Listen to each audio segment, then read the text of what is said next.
os espíritos malignos, supostamente responsáveis por desvios morais de comportamento. Então, você tem problema com pornografia, deve ser o diabo fazendo isso aí. A herança maligna que você carrega, então, a oração de guerra agora para quebrar isso e para libertar você das garras desse espírito de pornografia, espírito de imoralidade, espírito da depravação sexual, espírito da embriaguez, espírito para tudo.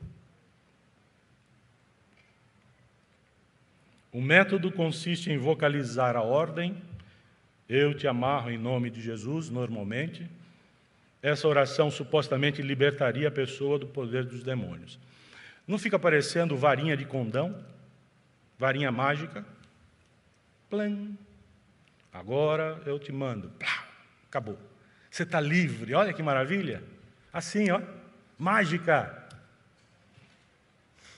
Você não tem que obedecer a palavra de Deus, você não tem que amar ao Senhor sobre todas as coisas, você não tem de ser um filho dedicado ao Senhor, você simplesmente recebe assim como passe de mágica, agora tiramos o mal, e você não é responsável, você tem essa prática, mas você não precisa se sentir culpado, você não precisa pedir perdão, é o demônio que está fazendo, é ele. Fica parecendo Éden, não é? Depois da queda. Senhor, foi a mulher que o Senhor me deu. Ah, mas foi a serpente. Não é assim? É sempre, foi o diabo. Você não poderá chegar diante de Deus um dia e dizer para o Senhor, eu fiz isso porque eu fui tentado, porque tinha um mal lá. Eu creio que o diabo vai gritar de lá, dizendo assim, ei, eu só deixei você lá, mas quem fez foi você.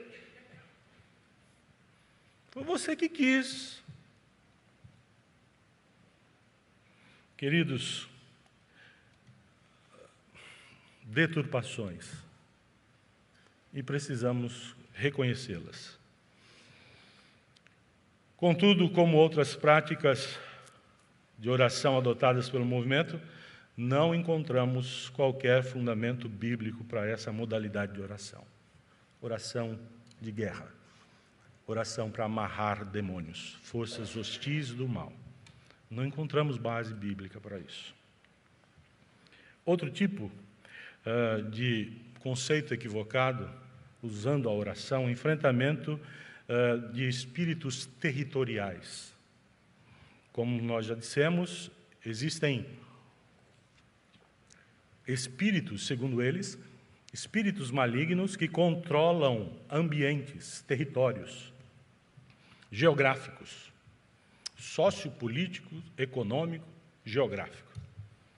O diabo agindo nesses sistemas, né, humanos, nesses ambientes humanos, permeando tudo e controlando tudo. E que, portanto, a igreja, como arma celestial e espiritual, precisa se levantar agora com autoridade e peitar tudo isso aí desse jeito. Desse jeito. Como? Como é que se luta contra os espíritos territoriais, aqueles que controlam cidades, países, estados, casas? Uma vez uma pastora entrou na casa de um crente, uma vez, eu fiquei sabendo do caso, e disse assim, existe uma força maligna dentro da sua casa e precisa ser retirada. O que era? Umas obras de arte estavam na sala. Então ela identificou que naqueles objetos artísticos que estavam na sala da casa de um crente, de uma família crente, segundo aquela pastora, havia demônios incrustados e que manipulavam as emoções da casa.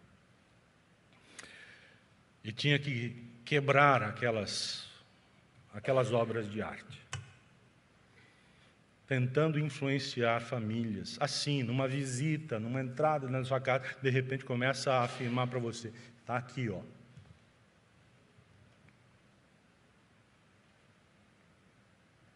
Uma vez eu estava com um afinador de piano dentro da minha casa. Ele não era crente, ele era espírita. De fato, o diabo, eu acho que trabalhava na vida dele com liberdade. Na sala da minha casa, trabalhando na afinação do piano de casa, então ele disse, eu sinto a presença de um espírito aqui. Eu recebo o espírito. Eu falei assim, olha, se você está sentindo a presença do espírito aqui, só pode ser, eu disse para ele, só pode ser o Espírito Santo de Deus, porque é o único espírito que habita nesse lugar, porque ele habita conosco. Ele saiu bufando lá de casa. Porque ele queria que eu ficasse com medo, não sei, e que dissesse para ele, que bom que o senhor tem, né, de repente, sensibilidade para perceber em um espírito aí. Eu ficaria abismado com ele, sei lá o que passou na cabeça dele. Só que ele não gostou. Irmãos, não cedamos a esses apelos. A Bíblia continua dizendo que aqueles que são de Deus, o diabo não toca. 1 de João 5,18. Aqueles que são de Deus, aqueles que nasceram de Cristo Jesus, por Cristo Jesus, o diabo não toca, porque Cristo os guarda. Não precisamos temer o mal. Dizem eles que é necessário confrontar esses espíritos territoriais pela oração e desalojá-los de suas posições para que a igreja possa fazer o seu trabalho de maneira efetiva. Veja se isso é razoável, biblicamente falando. A igreja, para fazer o trabalho evangelístico, ouvir diabo. Quem é que nós devemos ouvir para fazer a obra de Deus? O Evangelho, Deus mesmo, Cristo. Nem anjos nós buscamos. Nós buscamos o autor do Evangelho. Nós não precisamos desse tipo de coisa. Mas essa é uma prática que, como eu já disse, fala ao coração humano. Porque fala de uma realidade espiritual poderosíssima, e parece que isso fica na nossa mão, sob o nosso controle, e isso nos dá um certo poder, uma certa grandeza.